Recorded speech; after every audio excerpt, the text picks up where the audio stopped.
class of firsts, always getting lit.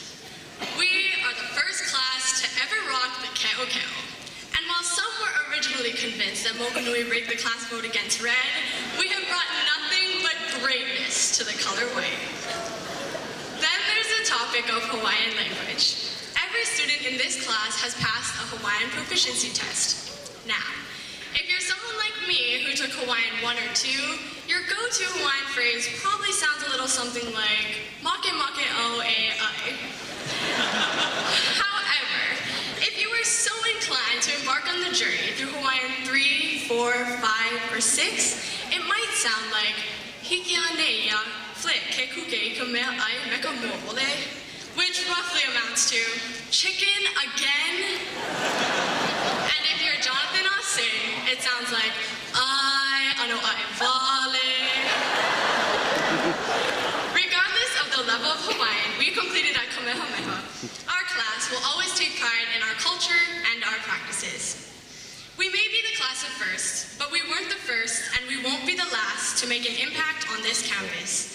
Hui Kuawehi has started 3 mala, all of which will be perpetuated by our younger brothers and sisters, creating a legacy that will always be tied to the class of 2017.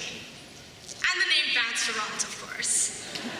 Since you're all sitting here for a few hours, waiting for that pivotal moment that your student walks across the stage, I, being a visual learner, figured I'd make this speech a little more interesting with the help of some visual aids. Earlier this year, my kindergarten teacher, Mrs. Lee, gave all the girls in room 8 a book entitled The Oak Inside the Acorn. This book documents the trials and tribulations of a tiny acorn who grows into a beautiful oak tree. He was often scared, but was reassured by his mother and friends that within his tiny shell was a mighty oak. All he had to do was become the tree God made him to be. The journey starts in elementary. We were tiny acorns. Our parents planted us into the fertile and loving environment that is Kamehameha schools. We ran around with our friends on the playground, pretending we were superheroes as we flew down the gliders and sped around campus with Mr. Chillard's walking and jogging crew. We didn't care what others thought as we did the Macarena to our heart's content and made futile attempts at reaching the monkey bars on our own. Our teachers nourished us with lessons, teaching us patterns while we glued foods to our healthy hat day creations, and teaching us the importance of diversity and ohana through Multicultural Day. And of course, the real gift our elementary teachers gave us, nap time. Most of us stressed out seniors would have given anything to add those 25 minutes back into our schedules. In fact, I think a few of us did carve out some time during classes. As we started to peek out of our shells, we became more involved in the world around us. Some of us fought for the title of reigning tetherball and foursquare champions, and others rolled up to our events in baby blue choir uniforms, clapping along to Mrs. Bright's I Like Being a Kid. We told the story of statehood and standing up for our rights in our 5th grade play, teaching us early that we always have a voice. Then we traveled to Hawaii Island and climbed through lava tubes as we learned more about our culture, digging our roots deep down, grounding us to our aina. As we reached middle school, we were a scrawny and awkward tree trying to grow into our branches. We started our trek in portables, and while the walks to classes alone were enough to irritate the best of us, they paled in comparison to the lunches in Keawe, which also happened to be the location of PE, and chapel, and rehearsals, and our lovely dances, where we were constantly reminded to leave room for Jesus or risk being placed in a no-no box. Let's be honest though, we all just showed up for the snacky doodles that came in the form of free homestyle chicken and ice cream. But it was all well worth the wait. We were the class to christen the new middle school building with no walls. You could just hear Auntie Mona coming down the hall, IR and detention slips at the ready, and Mr. Ray constantly rambling about his new Yeezys. We gathered every Monday morning and Friday afternoon, as someone was always trying to sneak to the middle when the teachers weren't paying attention. Lama and Kawila were lucky enough to learn about U.S. history by pelting their teachers with water balloons. And I'm almost convinced that if we were to learn the same way in high school, we'd all pass with flying colors. At the end of our short 2-year stint, we were all too ready to ditch our belts, tucked-in shirts, and zip-down jackets. Except Duke Milo, who continued to rock it with impeccable style.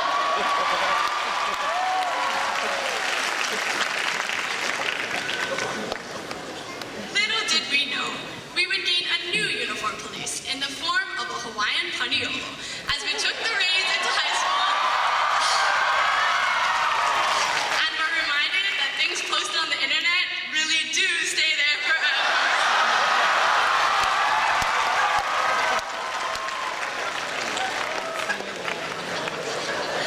Our trunks grew stronger as we grew taller, and even though we weren't quite sure where we were headed, we continued to grow.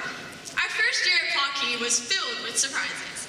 Mosquitoes feasted on our legs like we feasted on Kamehameha's famous blondies. And the long hauls to Akahi rivaled the training for PE class, where you found out who your true friends were when your lap numbers just didn't quite add up. And just when you think your days of suffering are over, you find yourself once again out of breath running a 10K after you waited an hour in your free period to check in your oh-so-truthful PE logs. In all honesty, though, shout out to the PE teachers who are tasked with getting Netflix-addicted teenagers to stop chilling and actually exercise. Our excitement really picked up during our first song contest rehearsals as we learned to harmonize and were taught the right time to stand up and sit down. Although, 4 years later, we still seem to be a bit confused about that. Do It for Anu became the hottest hashtag, and the Jaws theme song could be heard round campus as we parted the Red Sea. Tensions during song contests were always high, but never quite as high as the tension between some of our resident athletes.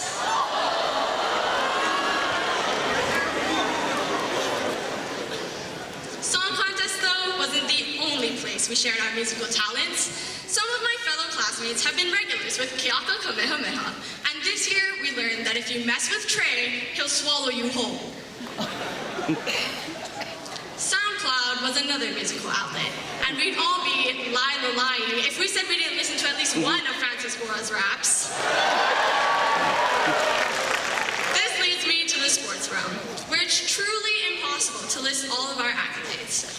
From volleyball, ILH, and state titles, and three-peat track champions, to wrestling wins and national surf victories, our athletes really do it all. However, the academic prowess of Kamehameha really shone through this year when the only team to take home a state title was speech and debate.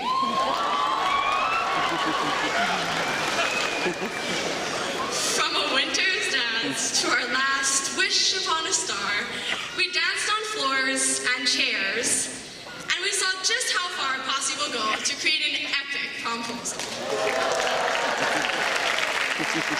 From Emu Olympics to pep rally, we brushstroked our way to victory. And of course, none of this would have been possible without the hard work and dedication of our wonderful friends on leadership, Mr. Mokunui, and the bacon-loving, Disney-wearing Mr. Lai. Along with the two I just mentioned, we've had a plethora of amazing teachers over the years. As little acorns, teachers like Mr. Gray and Mr. Chung pushed us to learn past our years. And Mrs. Parker taught us a love of English through weekly mugs. As scrawny trees, Mr. Ray had us at the edges of our seats to learn about history. As we continued to grow, tales were told of Miss Ish's rigorous program that never fails to turn out the best science prodigies in the state. And Kauka's intense curriculum that can only be rivaled by his intense personality. Teachers here teach more than just subjects. Mr. Park and JP teach their students to fly high, both figuratively and literally as coaches of polo. Kupchoy teaches the art of Lua while blowing your mind with his mana demonstrations. And Slagle teaches us that there's no such thing as too much color, and every every correspondence should be ended with peace, Sligo. We've been blessed to have had teachers who are truly the best of the best. So to all of you out in the audience tonight, we thank you for nurturing us with your love and guidance, for dedicating your lives to our education, and for only yelling at us sometimes. To Pernice Pauahi Bishop and Charles Reed Bishop, thank you for giving us a safe environment to truly dig our roots in and kulia ikanuku. To my mom, your love, sacrifice, and perseverance has made me the person I am today. And I'm sure that a lot of my classmates can say the same about their parents. So, to our parents and families, we thank you for having the courage to plant us all those years ago. We thank you for giving us the space to grow, but never leaving our sides. Because of you all, we are now strong oaks. The wind may rustle our leaves, but it will never touch our roots or sway our core. So many people have been a part of our journey here. We were blessed with the aloha spirit of Dr. Chun and Auntie Bina, the hospitality of Mr. Kim and Auntie Kit, and the open arms of Po'okula Debbie Lindsay. We got to experience Mr. Ako's wisdom and guidance as he passed the torch to our loving Po'okumu, Shina Alayasa, and of course, our vice principals. Kumuhai Lama, your ID checks kept us on our toes, and your aloha pushed us to be better haumana and kanaka. Your legacy will forever live on with us. And to Mr. Hesia, you have taken charge of this crazy senior class, and we are extremely grateful. Well, this is it, class of 2017. We're finally here. We've been waiting a long time for this night. Some of us are headed across the sea, and some of us to learn new things in more familiar shores. Some of us know exactly who we want to become, and others are still figuring it out. For me, it's been a wonderful 13 years here, and for others, just 1 or 2. We've been busy growing until this point, and after tonight, we'll be strong enough to stand on our own. Now, it's our responsibility to determine how we'll share our gifts with others and create our own legacy. But we don't have to worry, because no matter what happens, our roots will always be tied here, to Hawaii, to the native Hawaiian La'ahui, to the Kamehameha School's Ohana, to this class, the class of 2017. So go out and be the tree God made you to be. Thank you.